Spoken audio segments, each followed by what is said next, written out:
Technology fundamentally changed and continues to change the way we move information. In much the same way, technology can change and improve the way we move people and the way we move goods. For the future, a key to managing transportation is to manage transportation systems through technology, through policies, and by providing people with viable options. We can talk all we want about wanting to change people's habits, but the reality is, if we don't give them a choice, they won't have a choice. Transit doesn't work effectively unless people can get to it easily and get to it when they need it. We can hand out bikes or even Segways. I'm sure Dean would rather sell them than give them away. But we can hand them out to everybody we want, but if they don't have safe routes where they can use them, it's not going to have the impact we'd like to see. The alternatives have to be not only in the vehicles, not only in the modes of travel, but also in the infrastructure. And it's in this area of providing alternatives that too often we fall down on the job.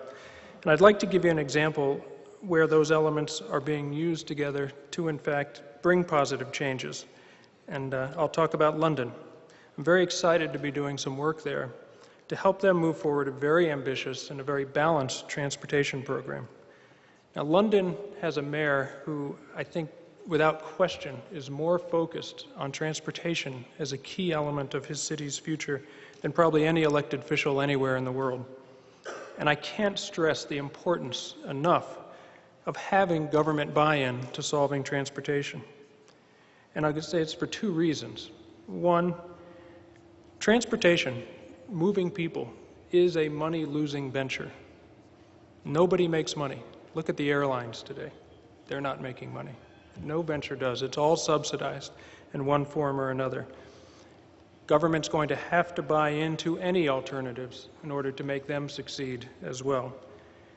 The second is virtually anything we're talking about here today involves use of public right-of-way, public infrastructure. We're going to need to be able to work with government to do that. And if you look at the history of the development of this country, those two things came into play in a very real way. The opening up of the West through the railroads only happened because government wanted it to happen and then provided the resources to make it happen. The interstate system, same thing. And so I would really urge, one of the things coming out of this conference in terms of focusing on how do we take these ideas and make them real, one element absolutely has to be working very hard to get key people in government positions taking ownership over these issues and recognizing the need to do it. Now, the Mayor of London published a 596-page transport policy that is actually referred to as his manifesto.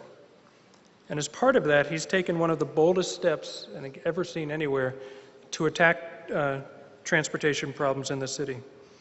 If you want to drive into central London anytime between 7 a.m. and 6:30 p.m., you will pay £5, which in today's terms is about $10, for the right to do so.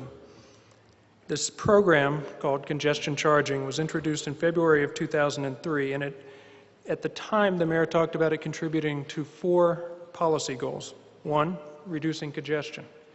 2, making what he called radical improvements in bus service. 3, improving journey time and reliability for the cars that were still using the system. And 4, making the distribution of goods and services more efficient within the city. Now, there's a 5th goal as well, which is not too insignificant, which is all those revenues are generated and go right back into improving alternative transportation systems. They're very serious about this in London. Again, you pay the equivalent of $10 for the right to drive into the city. If you don't pay it and get caught, there's an £80 or $160 penalty for doing that. That can be reduced to $80 if you pay it within 2 weeks, and if you don't pay it after a month, it becomes $240. It's a pretty steep penalty for driving into the city, and especially driving in when you're not supposed to be. Some of the key results of what's happened as a result of this system being put in, there are over 550,000 payments being made each week. 65,000 car trips are now not being made into central London. And of those 65,000, about 55% have switched to transit, some form of public transport. 20 to 30% have diverted their routes of travel onto less crowded zones outside of the congestion area. And 15 to 20% have just figured out some other way of doing things, whether it's just not taking the trip or changing their times. There's been a net economic benefit to the city of 50 million pounds. Transit share of all trips is growing. Today, bus trips are up by 20% over where they were a few years ago.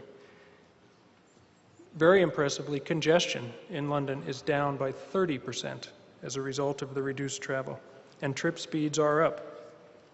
Within the congestion charging zone, they're seeing reductions of 12% in NOx and particulates, 19% reductions in carbon dioxide, and 20% fuel savings within the zone.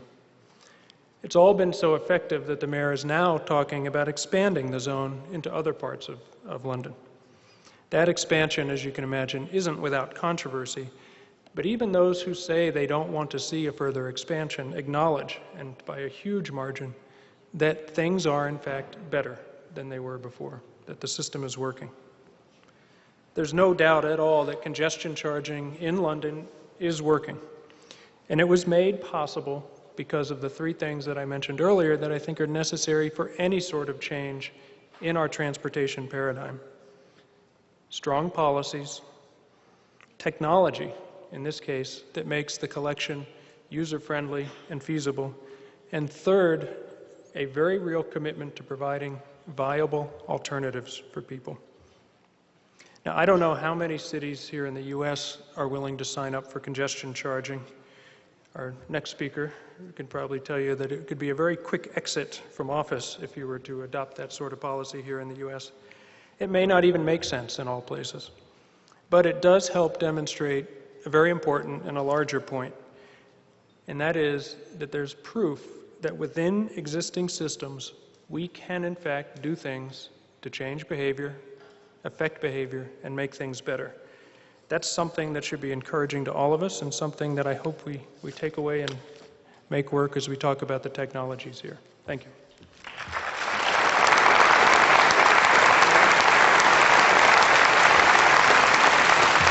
Thank you, Jeff. Makes me want to move to London.